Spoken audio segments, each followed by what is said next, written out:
honorable chef traditionnel, mesdames et messieurs les membres de l'association touristique du Grand Bassam, chers camarades capables du mouvement des générations capables,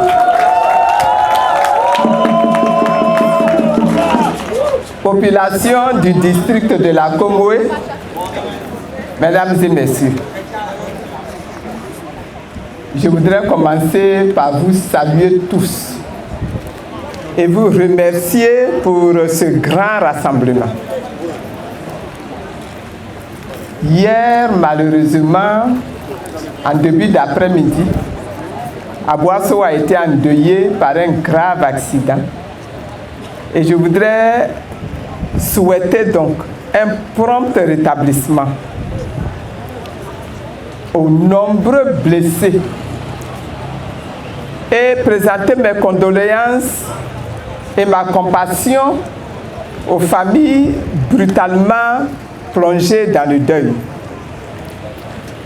Je vous invite à honorer avec moi la mémoire des disparus en observant 1 minute de silence.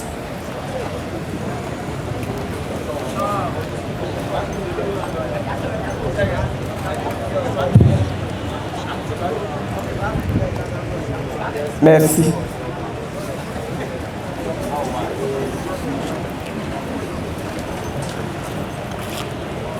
Mesdames et messieurs, population du district de la Comoé,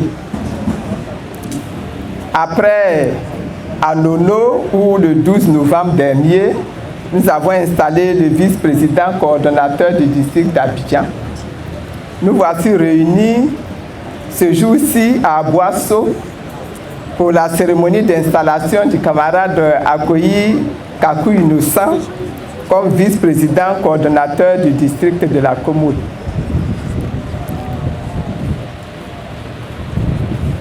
Il est donc ici le coordonnateur chargé du district pour le mouvement des générations capables, notre parti politique.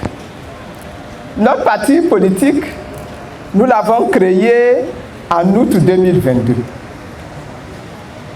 Il est en ce moment-ci en plein déploiement sur toute l'étendue du territoire. Et au-delà même de notre pays, dans de nombreux pays du monde. Je me réjouis du bon accueil que nous recevons partout.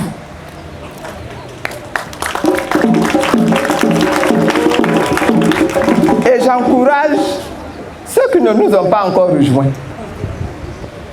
à venir nous rejoindre.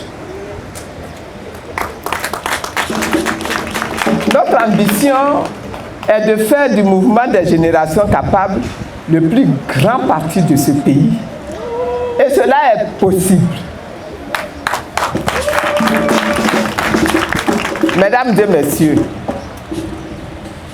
chère population, celui que nous venons d'installer ne vous est pas inconnu. C'est un fils de la région qui a été précédemment président du Conseil général du Grand Bassam.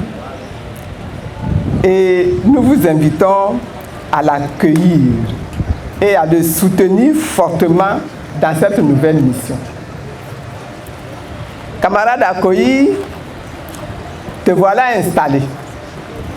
Te voilà investi de tous les pouvoirs pour gérer ce vaste district qui aujourd'hui compte 14 150 km² et qui, je te le fais remarquer, parce que cela te donne plus de travail qu'hier, ce district-là aujourd'hui ne compte plus seulement 2 régions, mais 3 régions.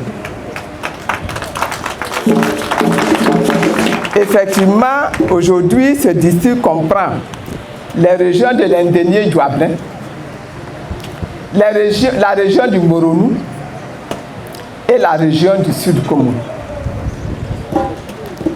Ce district a de fortes potentialités qui méritent ton attention. Tu en as déjà parlé, mais je vais également ajouter à ce que tu as cité là d'autres possibilités. Juste 2 exemples. Premier exemple, la question de la consommation de poissons en Côte d'Ivoire. Chaque année, notre pays se voit obligé de dépenser entre 300 et 400 milliards, j'ai dit 300 et 400 milliards de francs CFA pour importer du poisson surgelé et afin de satisfaire la consommation locale de poissons de toute la Côte d'Ivoire. En effet, notre production nationale halieutique est de 70 000 tonnes environ. Et ça ne couvre qu'environ 14% des besoins de consommation de la population qui est estimée à 500 000 tonnes. Je répète les chiffres pour que vous compreniez bien. Comme les chefs sont là, c'est surtout pour vous que je parle. Et pour vous également, camarades militants, que je parle. Notre consommation de poissons là est de 500 000 tonnes par an. Et ce que nous-mêmes nous produisons quand nous allons pêcher là, c'est de 70 000 tonnes par an. Vous voyez un peu la différence, hein?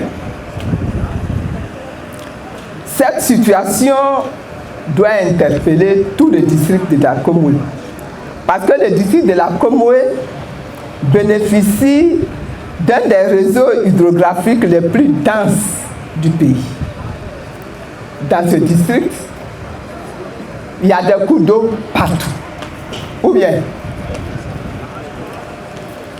nous avons ici même au sud là, 2 fleuves principaux. Nous avons la Comoé, nous avons la Bia. Nous avons, je compte même 4 lagunes.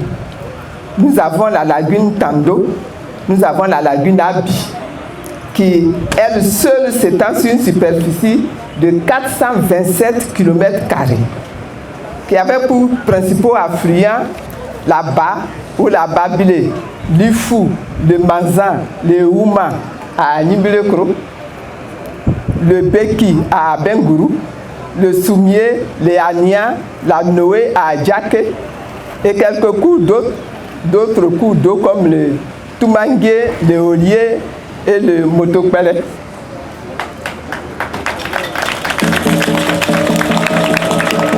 Nous avons la lagune Eyi et nous avons la lagune Ebrié. Le lac du barrage d'Ayamé, c'est également un plan d'eau. Donc, il nous faut dépasser chez nous là, le stade de la pêche artisanale pour développer l'aquaculture, c'est-à-dire l'élevage de poissons. De la même manière que des gens élèvent les bœufs, que les gens élèvent les poulets, que les gens élèvent les porcs. Aujourd'hui là, le temps est arrivé de lever les poissons, de lever les écrevisses, de lever tout ce qu'on trouve dans l'eau là, ça peut s'élever. Deuxième exemple, la consommation du riz. Nous le savons tous, hein. En Côte d'Ivoire, le riz est devenu l'aliment principal. Il n'y a pas une famille qui ne cuisine pas de riz, peut-être même chaque jour. Même quand vous mangez votre foutou de banane, votre atoupou, votre atcheke, mais quelque part, avant la fin de la journée, là, vous mangez du riz.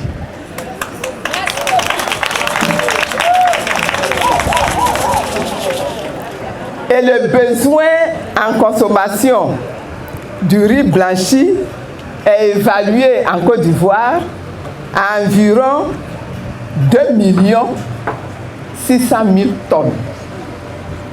Je répète, 2 600 000 tonnes. C'est ce que nous envoyons dans nos ventres là, tous les jours jusqu'à la fin de l'année. Or, ce que nous-mêmes nous produisons en Côte d'Ivoire, c'est évalué à 1 300 000 tonnes. Nous consommons 2 600 000 tonnes et nous produisons 1 300 000 tonnes. La production nationale du riz, et quand je dis les chiffres que je donne là, c'est sur toute l'étendue du territoire. La production nationale du riz blanchi ne couvre donc que 50% des besoins nationaux en consommation. Pour combler ce déficit, notre pays importe massivement du riz, ce qui constitue une source importante de sortie de devises. Parce que le riz là, vous l'achetez en dollars, vous l'achetez en euros, vous l'achetez en yens, etc. En 2021, c'est-à-dire il y a 2 ans, la Côte d'Ivoire a dépensé 405,88 milliards de CFA pour importer 1 400 000 tonnes de riz. Quand je regarde tous les cours d'eau que nous avons, tous les bas-fonds que nous avons dans notre district de la Komoué, je me dis que nous là, c'est vrai, nous avons été habitués par nos parents à planter l'igname, à planter le manioc, à planter la banane. Mais nous pouvons planter le riz. Ou bien,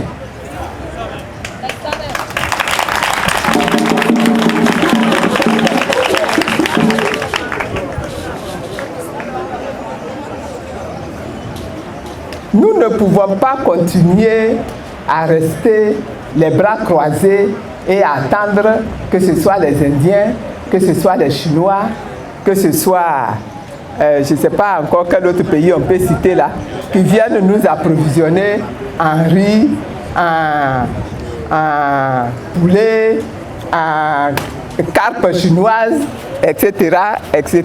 Vous savez que quelquefois même pour la viande de bœuf là, nous allons jusqu'en Amérique latine pour aller importer la viande de bœuf pour venir alimenter nos marchés. Avec les résidus de palmier à huile, les résidus d'ananas, en transformant tout le latex que nous sortons de nos plantations de d'EVA, il est possible d'installer dans toutes les 3 régions de l'Indénié Douablin, du Moronou et du Sud Komoué des industries puissantes et des industries innovantes. Camarade Akoyi, malgré toutes les potentialités que toi-même tu as énoncées et que je viens de compléter, ton district enregistre malheureusement un taux de chômage supérieur à la moyenne nationale. Quand on a enlevé Abidjan,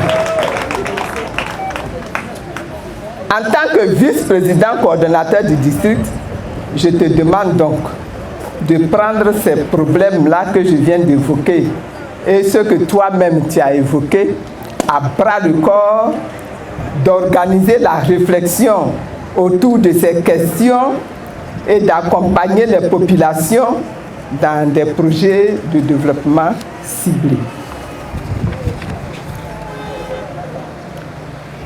Je suis tranquille, hein, parce que pour ce que je sais de toi, tes chances de réussite sont grandes. Mais si tu ne réussis pas, nous tous qui sommes ici là, nous allons revenir, nous allons te mettre au milieu de la piste là, de la cour, et nous allons te donner une bonne fessée.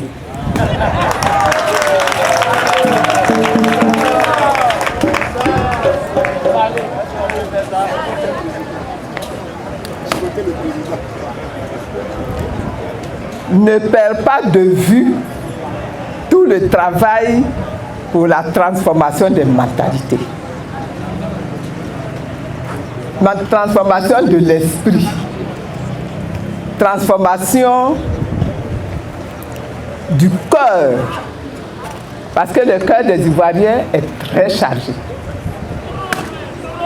Transformation de l'intelligence.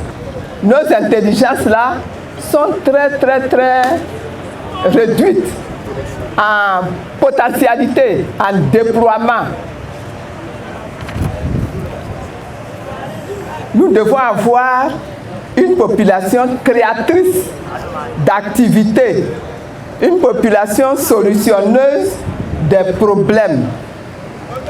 Nous devons avoir une population intègre qui cultive l'intégrité, une population qui cultive la fidélité, fidélité à la nation, une population animée par la crainte de Dieu, une population animée par l'amour de la nation, une population attachée aux valeurs du travail, attachée à l'honnêteté, attachée à l'incorruptibilité. Mesdames et messieurs, population du district de la Komoué, depuis le 20 août dernier, j'ai davantage affirmé mon engagement à bâtir la Côte d'Ivoire dont je rêve. Avec la création du mouvement des générations capables, parti politique que je préside. Avec le MGC, j'ambitionne de construire une grande nation ivoirienne réconciliée. Une nation forte, une nation pleine de justice et d'équité. Une nation vraiment démocratique, moderne, prospère et surtout une nation où le peuple est décomplexé.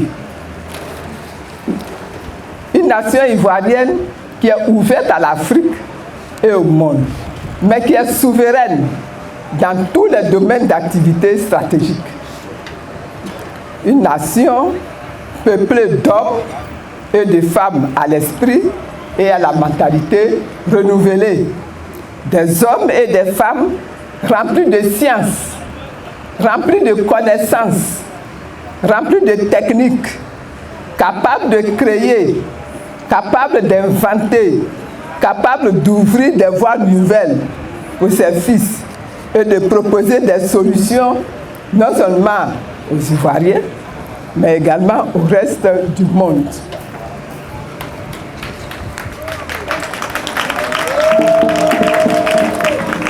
Une nation peuplée de jeunes, pleine de vie et pleine d'espérance, capable de transformer en richesse tout, je dis bien tous, les produits que notre sol et que notre sous-sol contient. Une nation où la qualité et le niveau de vie des citoyens sont relevés par la mise en œuvre de politiques publiques garantissant l'accès accru des citoyens aux services publics de base, services de santé, services de sécurité, services d'éducation, services de salubrité, de formation, d'emploi, etc., marqués par l'excellence et le grand nombre. Ce désir d'édification de cette Côte d'Ivoire nouvelle nous oblige à participer à toutes les élections qui seront organisées en Côte d'Ivoire. Nous devons non seulement participer à toutes les élections, mais nous devons surtout nous donner les moyens de les remporter. Les propositions de l'opposition relatives aux réformes du système électoral ne sont toujours pas prises en considération. Je vais appeler le VP Tapé Kipré pour venir vous présenter les propositions que nous faisons de transformation. Madame la Présidente vient de le dire, les propositions ne sont pas prises en compte, donc je continue ce qu'elle a écrit, ses convictions, pour que vous saisissiez mieux ses soucis. Je continue donc d'inviter le gouvernement à engager courageusement de vraies réformes visant à obtenir une CEI indépendante des politiques et indépendante des partis politiques. Une CEI où il n'y ait pas de parti politique, tel est son vœu. Une liste électorale fiable, ne souffrant ni d'inclusion des non-Ivoiriens, ni d'exclusion des Ivoiriens en âge de voter. Un découpage électoral juste, établi sur des critères identiques pour tous. Pour la Côte d'Ivoire, une politique de communalisation plus audacieuse, plus généreuse et plus moderne et équitable. Et je veux compter sur vous, population du district, pour nous aider à atteindre cet objectif. Je voudrais terminer mon propos. Vous n'allez pas être surpris de ce que je vais dire. Pour terminer mon propos, je voudrais vous inviter à nous rejoindre tous au MGC. Ce que nous formons, ce parti fort, ce parti d'avenir, ce parti puissant, qui va gagner, qui va obtenir des victoires, et vous serez fiers de ce parti.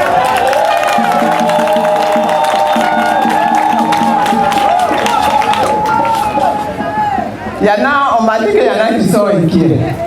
Ils sont inquiets parce qu'on leur a dit, ah, c'était le FPI a été divisé en 3, donc maintenant aujourd'hui là, est-ce qu'il y a des chances de gagner, tout ça. Je sais que ça est encore dans le ventre de certains parmi vous qui êtes là, qui me regardez parler et qui disent, on t'aime bien, mais on ne sait pas si avec le parti qui est nouveau, qui est sorti d'un parti cassé, s'il y a vraiment des chances de gagner. J'ai dit, n'oubliez pas que Dieu dit, il ouvre toujours un chemin. Là où il semble ne plus y avoir de chemin. Que Dieu vous bénisse. Faites confiance en ce parti. Venez en grand nombre participer au renouvellement de la vie politique, administrative, culturelle et économique de la Côte d'Ivoire avec le MGC. Je vous remercie.